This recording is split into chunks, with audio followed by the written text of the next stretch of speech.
ਆਪਾਂ ਦੇਖੀਏ ਸੰਵਿਧਾਨ ਦੇਖੀਏ, ਜਿਵੇਂ ਹਰੇਕ ਨੂੰ ਪਤਾ ਹੈ ਕਿ ਜਿਹੜੇ ਸਟੇਟ ਸਬਜੈਕਟ ਹੈ ਉਹਦੇ ਉੱਤੇ ਟ੍ਰੇਡ ਤੇ ਕਾਮਰਸ ਤੇ ਗਲਤ ਇੰਟਰਪ੍ਰੀਟੇਸ਼ਨ ਲਾ ਕੇ ਆ ਜਿਹੜੇ ਕਾਲੇ ਕਾਨੂੰਨ ਪਾਸ ਕੀਤੇ ਗਏ। ਸਾਧ ਸੰਗਤ ਜੀ 2000 ਦਿਨ ਤੋਂ ਉੱਤੇ ਇਹ ਮੋਰਚਾ ਚੱਲਦਾ ਆ ਰਿਹਾ ਹੈ। 2000 ਦਿਨਾਂ ਦੇ ਵਿੱਚ ਜਿਹੜਾ ਸਰਕਾਰਾਂ ਸੀਗੀਆਂ ਬਾਦਲ ਦੀਆਂ, ਮੁੜ ਕੇ ਅਮਰਿੰਦਰ ਦੀਆਂ, ਉਹਨਾਂ ਨੇ ਕਿਸੇ ਵੀ ਪੱਖੋਂ ਪੁਲਿਸ ਦੇ ਉੱਤੇ ਕੋਈ ਇਲਜ਼ਾਮ ਨਹੀਂ ਲਾਇਆ। ਦੋ ਅਣਪਛਾਤੇ ਪੁਲਿਸੀਏ ਲਿਖਤੇ, ਕਿਸੇ ਵੀ ਅਫਸਰ ਨੂੰ ਉਸ ਪੱਧਰ ਦੀ ਸਜ਼ਾ ਨਹੀਂ ਲੱਗੀ ਜਿਹੜਾ ਇੱਕ ਕਾਨੂੰਨ ਦਾ ਵਿਕਟਮ ਜਾਂ ਮੈਕਸਿਮ ਹੈ, ਜਸਟਿਸ ਡਿਲੇ ਜਸਟਿਸ ਡਿਨਾਈਡ। ਉਹਨਾਂ ਨੇ ਕਿਹਾ ਕਿ ਨਵੀਂ ਸਰਕਾਰ ਜਦ ਆਊਗੀ ਉਦੋਂ ਸੈਣੀ ਦਾ ਕੇਸ ਆਪਾਂ ਰਿਜ਼ਿਊਮ ਕਰਾਂਗੇ। ਮੈਂ ਭਲੇ ਮਾਨਸੋ ਜੱਜੋ ਇਹ ਪੁੱਛਣਾ ਚਾਹੁੰਦਾ ਹੈ ਕਿ ਜਿਹੜੀ ਤੁਹਾਡੀ ਅਪਾਇੰਟਮੈਂਟ ਹੈ ਉਹ ਵੀ ਤੁਸੀਂ ਦੇਖ ਲਓ ਪੋਲੀਟੀਕਲ ਹੁੰਦੀ ਹੈ, ਤੇ ਜਿਹੜੀ ਵੀ ਸਰਕਾਰ ਆਉਂਦੀ ਹੈ ਅਟਾਰਨੀ ਜਨਰਲ ਤੋਂ ਆਪ ਹੀ ਲਵਾਉਂਦੀ ਹੈਗੀ ਹੈ। ਤੁਸੀਂ ਸਿਰਫ ਇੱਕ ਕੰਮ ਕਰ ਰਹੇ ਹੋ, ਉਹ ਜਸਟਿਸ ਡਿਲੇ ਕਰ ਰਹੇ ਹੋ। ਸਿੱਖ ਉਤਾਵਲੇ ਹੋਣਗੇ ਨਹੀਂ, ਅਸੀਂ ਆਪਣੇ ਹੱਕ ਦੇ ਉੱਤੇ ਪੈਰਾ ਨਹੀਂ ਦੇਵਾਂਗੇ। ਅਸੀਂ ਮਰੀ ਹੋਈ ਕੌਮ ਨਹੀਂ ਹੈ, ਅਸੀਂ ਉਹ ਕੌਮ ਹੈ ਜਿਸ ਦੇ ਪਿਤਾ ਨੇ ਸਰਬੰਸ ਦਾਨ ਕੀਤਾ ਸੀਗਾ, ਪਰ ਅਸੀਂ ਝੁਕੇ ਨਹੀਂ ਹੈਗੇ ਤੇ ਨਾ ਝੁਕਣਾ ਹੈਗਾ। ਸ਼ਹਾਦਤ ਦੀ ਧਰਤੀ ਤੇ, ਪਹਿਲੇ ਸਿੱਖ ਰਾਜ ਦੀ ਧਰਤੀ ਤੇ ਆਈਆਂ ਗੁਰੂ ਕੀ ਸੰਗਤਾਂ ਨਿਮਰਤਾ ਸਹਿਤ ਸੀਸ ਝੁਕਾਉਣਾ ਹੈ। ਵਾਹਿਗੁਰੂ ਜੀ ਕਾ ਖਾਲਸਾ, ਵਾਹਿਗੁਰੂ ਜੀ ਕੀ ਫਤਿਹ। ਸਾਧ ਸੰਗਤ ਜੀ, ਵਾਰਿਸ ਪੰਜਾਬ ਨੇ, ਸਰਦੀਪ ਸਿੰਘ ਨੇ, ਪੱਤਰਕਾਰ ਸਾਹਿਬਾਨਾ ਨੇ ਅੱਜ ਇਹ ਜਿਹੜਾ ਇਕੱਠ ਰੱਖਿਆ ਉਹ ਜਿਹੜੀ ਅੱਜ ਚਿੰਤਾ ਦਾ ਵਿਸ਼ਾ ਸਾਡੇ ਸਿੱਖ ਕੌਮ ਦੇ ਉੱਤੇ ਆਈਆਂ ਵਿਪਤਾਂ ਅਤੇ ਪੰਜਾਬ ਦੀ ਖੁਸ਼ਹਾਲੀ ਵਾਸਤੇ ਪੂਰੇ ਸਾਰਿਆਂ ਨੂੰ ਸੱਦ ਕੇ ਇੱਕ ਇਹੋ ਜਿਹਾ ਪਲੇਟਫਾਰਮ ਖੜਾ ਕੀਤਾ ਹੈ ਜਿੱਥੇ ਉਸ ਸਮੇਂ ਦੀ ਮੁਗਲ ਹਕੂਮਤਾਂ ਨੇ ਇਹੋ ਜਿਹੇ ਹੁਕਮ ਦਿੱਤੇ ਜਿਹਦੇ ਨਾਲ ਮਾਸੂਮ ਸਾਡੇ ਸਾਹਿਬਜ਼ਾਦੇ ਮਾਤਾ ਗੁਜਰੀ ਜੀ ਬੰਦ ਕਰਕੇ ਦਫਨਾਤੇ, ਠੰਡੀ ਗੁਰਜਾਂ 'ਚ ਮਰਵਾਤੇ। ਔਰ ਮੈਂ ਸਮਝਦਾ ਹੈ ਕਿ ਇਹ ਸਮਾਂ ਵਾਕਈ ਗੰਭੀਰ ਹੈ। ਸਾਧ ਸੰਗਤ ਜੀ, ਜੋ ਆਜ਼ਾਦੀ ਦੇ ਸਮੇਂ ਤੋਂ ਸਾਡੀ ਕੌਮ ਨਾਲ ਹੁੰਦਾ ਆਇਆ ਉਹ ਮੈਂ ਸਮਝਦਾ ਇੱਕ ਗੁਲਾਮੀ ਦਾ ਪ੍ਰਗਟਾਵਾ ਹੈ, ਜਿੱਥੇ ਬਰਤਾਨੀਆ ਦੇ ਬਰਖਲਾਫ ਸਿੰਘ ਸਭਾ ਲਹਿਰ ਨੇ ਆ ਗੁਰੂ ਘਰਾਂ ਦੀ ਆਜ਼ਾਦੀ ਵਾਸਤੇ ਇੱਕ ਸੰਘਰਸ਼ ਤੋਰਿਆ ਸੀ, ਜਿਸ ਦੀ ਨਕਲ ਦੇ ਵਿੱਚ ਗਾਂਧੀ ਨਹਿਰੂ ਨੇ ਆਪਣੇ ਉਰੇ ਦੇ ਆਜ਼ਾਦੀ ਦੇ ਜਿਹੜੇ ਸੰਘਰਸ਼ ਸੀ ਉਹ ਤੋਰੇ ਸੀਗੇ। ਉਹਦੀ ਹਾਸਲੀਅਤ ਇਹ ਸੀ ਕਿ ਅੰਗਰੇਜ਼ਾਂ ਤੋਂ ਚਾਬੀਆਂ ਦੇ ਮੋਰਚੇ ਤਹਿਤ ਗੁਰੂ ਘਰ ਆਜ਼ਾਦ ਕੀਤੇ ਗਏ। ਏਸ਼ੀਆ ਦੇ ਵਿੱਚ ਸਭ ਤੋਂ ਪਹਿਲੀ ਜਿਹੜੀ ਜਮਹੂਰੀਅਤ ਸੰਸਥਾ ਸੀਗੀ ਉਹ ਸ਼੍ਰੋਮਣੀ ਗੁਰਦੁਆਰਾ ਪ੍ਰਬੰਧਕ ਕਮੇਟੀ, ਉਹ ਜੁਝਾਰੂ ਸਿੰਘਾਂ ਨੇ ਖੜੀ ਕੀਤੀ। ਜਿਹੜਾ ਕੰਮ ਉਹਨਾਂ ਨੇ ਕੀਤਾ ਉਹਦੇ ਅੱਗੇ ਫਾਇਦੇ ਤੇ ਸਿੱਟੇ ਇਸ ਦੇਸ਼ ਨੇ ਲਿੱਤੇ। ਜਦ ਇਹਨਾਂ ਨੇ ਆਜ਼ਾਦੀ ਪਾਈ, ਅੰਗਰੇਜ਼ਾਂ ਦੇ ਸਾਹਮਣੇ ਅਸੀਂ ਇੱਕ ਵੱਖਰੀ ਤੇ ਆਜ਼ਾਦ ਧਿਰ ਸੀ। ਸਾਡੀ ਨਲਾਇਕੀ ਸੀ, ਸਾਡੇ ਮਨ ਦੇ ਇਹ ਇੱਕ ਤਰ੍ਹਾਂ ਦੀ ਆਦਤ ਸੀਗੀ ਕਿ ਉਸ ਸਮੇਂ ਅਸੀਂ ਆਪਣੀ ਗੱਲ ਨਹੀਂ ਕੀਤੀ। ਜਿਹੜੀ ਗੱਲ ਅੱਜ ਇਸ ਸਟੇਜ ਦੇ ਉੱਤੋਂ ਅਸੀਂ ਸੁਣ ਰਹੇ ਹਾਂ, ਇਹ ਜਿਹੜਾ ਪ੍ਰੋਗਰਾਮ ਹੈ ਸਿੱਖਾਂ ਦੀ, ਕਿਸਾਨਾਂ ਦੀ ਤੇ ਪੰਜਾਬ ਦੇ ਭਵਿੱਖ ਦੀ ਗੱਲ खुले ते स्पष्ट रूप से करता है ते दिखाता है कि जिहड़ा ये देश साडे नाल कर रहा है नजायज़ है ते सानू इहदे तो किसी ना किसी तरह आपां नूं कौम दे तौर पे आज़ादी लैनी पऊगी। साध संगत जी,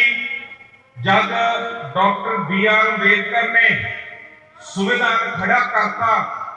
तो लॉ मिनिस्टर भी बन गए, पर 1953 ਦੇ ਵਿੱਚ ਉਹਨਾਂ ਨੇ ਇਸ संविधान ਨੂੰ खंडन करता जमा ही, और उन्होंने राज्य सभा ਦੇ ਵਿੱਚ स्पष्ट किया, कहते कि यह संविधान मुख्य धारा की सोच अधीन ही चलूगा। ये माइनॉरिटीज की घट गिनतियां की सुनवाई होने का कोई चांस नहीं है। जब उन्होंने सवाल किया कि मेजोरिटी रूल तो अलावा किवें राज हो सकता है, उन्होंने दसिया कि बहुत सारे नियम है, कला मुख्य धारा या मेजोरिटी रूल नहीं होंदा। जिवें UN दे विच यूनैनिमस वोटिंग मतलब हरेक की सहमति नाल कानून बनाया जाता है, वो भी एक तरीका हैगा बनाउण दा, पर उस समय तो इन्हां दी गल मनी नहीं गई। नतीजे की होए कि जिवें तुहानूं कुलविंदर सिंह होरी दसदे हैं, 20वीं सदी दे सब तो महान सिख जरनैल संत जरनैल सिंह ने धर्म युद्ध मोर्चे दे विच वही चीज महसूस की जिहड़ी कि डॉक्टर BR अंबेडकर ने महसूस की सी कि साडी इस देश दे विच गुलामी है। मुख्य धारा साडे नाल जो चाहे कानूनां राही अपने एग्जीक्यूटिव एक्शन राही ते अज दे दिन जुडिशल ब्रांच राही अपनी मनमर्जी कर सकती है। साध संगत जी, ओहदा नतीजा सीगा कि एक ज्यादा फेडरल स्ट्रक्चर आनंदपुर साहब मते का स्थापित किया जाए, जो कि अकाली दल ने अपनी मोगे रैली के विच खत्म करता। वो आनंदपुर मता उन्होंने रद्द करता। साध संगत जी, जो साडी गरीबी आई है वो यही है, चाहे कानून आपां देखिए, संविधान देखिए, जिवें हरेक नूं पता है कि ਜਿਹੜੇ स्टेट सब्जेक्ट है ਉਹਦੇ ਉੱਤੇ ट्रेड ਤੇ कॉमर्स से गलत इंटरप्रिटेशन ला के आ ਜਿਹੜੇ ਕਾਲੇ ਕਾਨੂੰਨ पास किए गए। साध संगत जी, मैं ਤੁਹਾਨੂੰ बेनती करना चाहना है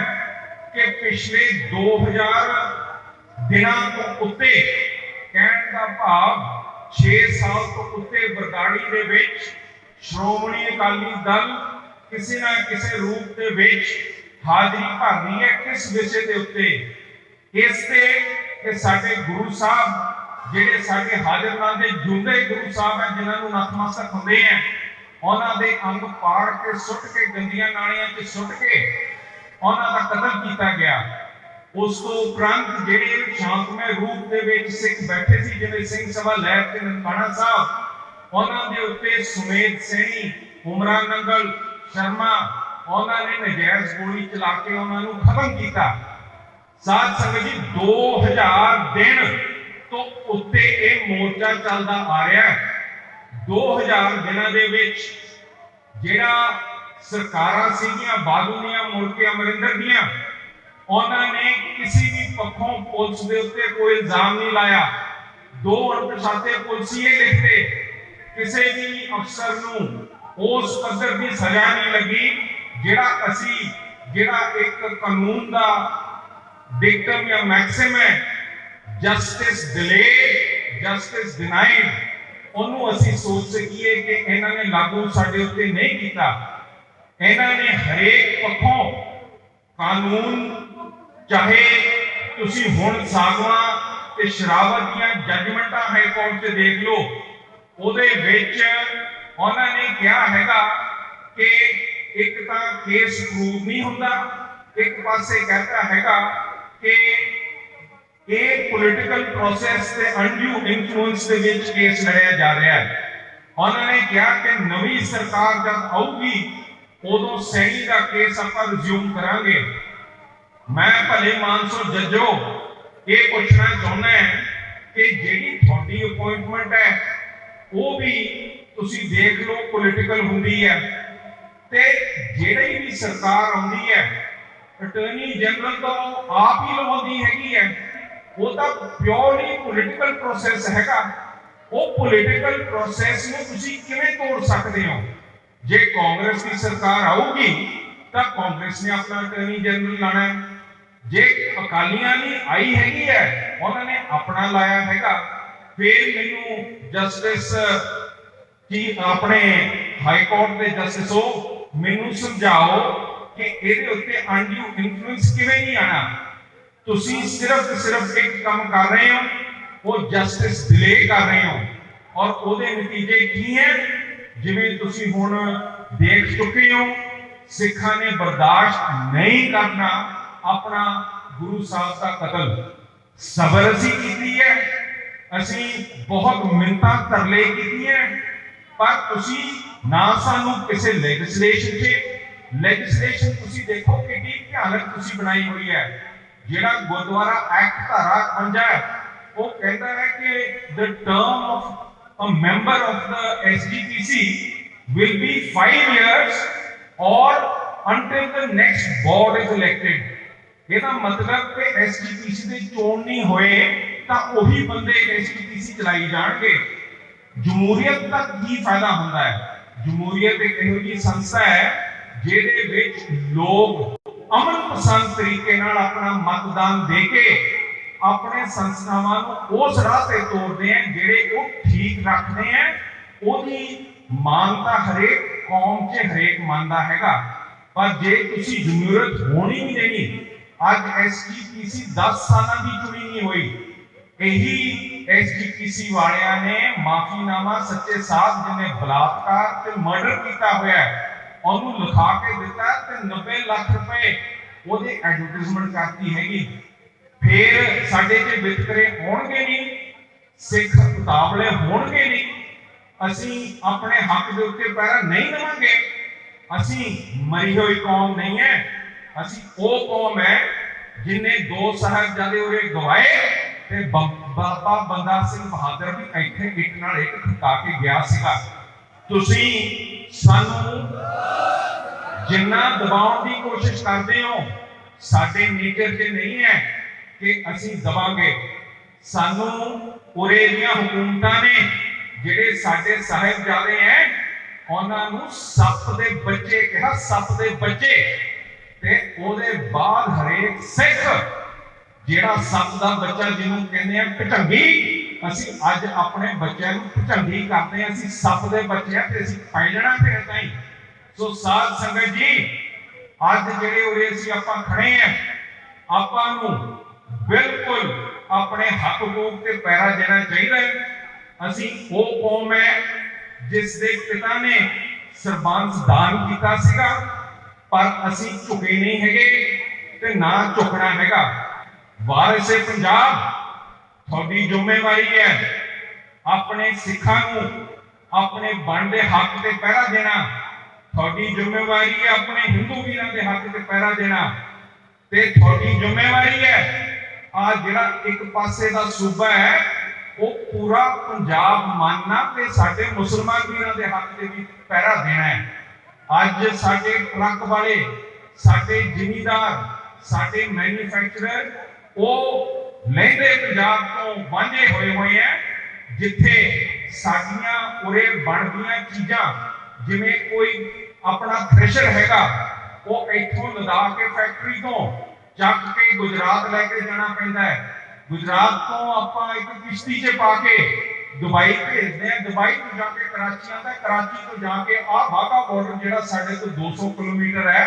ਉੱਥੇ ਜਾ ਕੇ ਨਾਲ ਦੇ ਖੇਤ ਤੇ ਜਾ ਕੇ ਚੱਲਦਾ ਹੈ ਤੇ ਪੈਸਾ ਕੌਣ ਬਣਾਉਂਦਾ ਹੈ ਉਹ ਗੁਜਰਾਤੀ ਜਿਹੜੇ ਗੁਦਾਮ ਸਾਡੇ ਗੁਜਰਾਤ ਦੇ ਹੈਗੇ ਤੇ ਉਹਦੀ ਉੱਥੇ ਦੁਬਈ ਦੇ ਵਿੱਚ ਗੁਦਾਮ ਹੈਗੇ ਕਰਾਚੀ 'ਚ ਜਾ ਕੇ ਬਣਾਉਂਦੇ ਹੈਗੇ ਵਪਾਰੀ ਪਰ ਮੈਂ ਪੁੱਛਣਾ ਚਾਹੁੰਦਾ ਆ ਜਿਹੜਾ ਤੁਸੀਂ 60 ਕਿਲੋਮੀਟਰ ਦਾ ਡਰ ਪਾਤਾ ਸਾਨੂੰ ਤੁਸੀਂ ਬਾਰਡਰ ਖੋਲਦੇ ਕਿਉਂ ਨਹੀਂ ਮੈਂ ਤੁਹਾਨੂੰ ਪੁੱਛਦਾ ਕਿ ਕੋਈ ਪਾਕਿਸਤਾਨੀ ਤੇ ਹਿੰਦੁਸਤਾਨੀ ਜਾਂ ਖਾਲਸੇ ਦੇ ਵਿੱਚ ਕਦੀ ਕੋਈ ਫਰਕ ਬਾਹਰਲੇ ਦੇਸ਼ਾਂ 'ਚ ਤੁਹਾਨੂੰ ਦਿਖਦਾ ਹੈ ਭਰਾਵਾਂ ਨਾਲ ਨਹੀਂ ਰਿਹਾ ਸੀ ਜੇ ਬਾਰਡਰਾਂ 'ਤੇ ਆਵਾਜਾਈ ਖੋਲੋਗੇ ਤਾਂ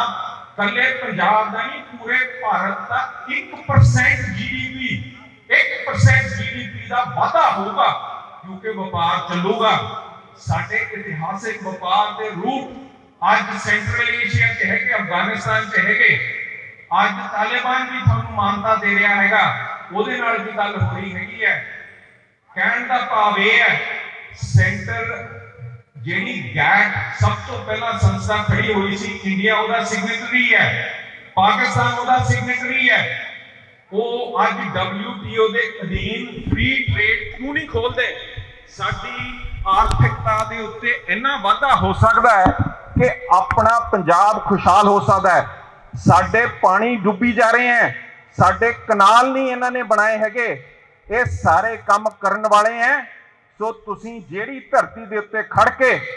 ਅੱਜ ਪੰਜਾਬ ਦਾ ਲੱਕ ਬੰਨਿਆ, ਸ਼ਾਬਾਸ਼ ਏ। ਸਰਦੀਪ ਸਿੰਘ ਜੀ, ਵਾਰਿਸ ਏ ਪੰਜਾਬ, ਆਈ ਸੰਗਤ, ਏਦਾਂ ਲੱਗੇ ਰਹੋ। ਅਸੀਂ ਆਪਣੇ ਹੱਕਾਂ ਦੇ ਉੱਤੇ ਪਹਿਰਾ ਦੇ ਕੇ ਜਿੱਤ ਵੱਲ ਜਾਣਾ ਹੀ ਜਾਣਾ ਹੈ। ਅਸੀਂ ਆਪਣੇ ਪੰਜਾਬ ਨੂੰ ਖੁਸ਼ਹਾਲ ਬਣਾਉਣਾ ਹੈ। ਇੱਥੇ ਦੇ ਅਸੀਂ ਕੰਮ ਬਿਲਕੁਲ ਮੂਰੇ ਰੱਖਣੇ ਹੈ ਤੇ ਆਪਾਂ ਨੇ ਏਦਾਂ ਹੀ ਇਕੱਠੇ ਹੋ ਕੇ ਇਸ ਗੁਰੂ ਸਾਹਿਬਾਨਾਂ ਦੀ ਸ਼ਹਾਦਤ ਦੀ ਧਰਤੀ, ਕਿਸਾਨਾਂ ਦੇ ਸਭ ਤੋਂ ਪਹਿਲੇ ਜਿੱਥੇ ਸਾਨੂੰ ਹੱਕ ਮਿਲੇ ਸੀ ਜ਼ਮੀਨਾਂ ਦੇ, ਉਸ ਧਰਤੀ ਦੀ ਸੋਚ ਸਾਰੇ ਕਿਤੇ ਫੈਲਾਉਣੀ ਹੈ। ਅਸੀਂ ਉਹ ਜਿਹੜੇ ਸਾਡੇ ਹਰਮਨ ਪਿਆਰੇ ਬਾਬੂ ਕਾਂਸ਼ੀ ਰਾਮ ਨੇ ਵਚਨ ਕੀਤੇ ਸੀਗੇ ਕਿ ਗੁਰੂ ਗ੍ਰੰਥ ਸਾਹਿਬ ਨੂੰ ਮੈਂ ਸੰਵਿਧਾਨ ਪੂਰੇ ਦੇਸ਼ ਦਾ ਬਣਾਉਣਾ ਹੈ, ਉਹਦੇ ਵੱਲ ਆਪਾਂ ਨੇ ਤੁਰਨਾ ਹੈ। ਤੇ ਇਸੇ ਸੋਚ ਨਾਲ ਮੈਂ ਤੁਹਾਡੇ ਤੋਂ ਆਗਿਆ ਮੰਗਦਾ ਹਾਂ। ਵਾਹਿਗੁਰੂ ਜੀ ਕਾ ਖਾਲਸਾ, ਵਾਹਿਗੁਰੂ ਜੀ ਕੀ ਫਤਿਹ।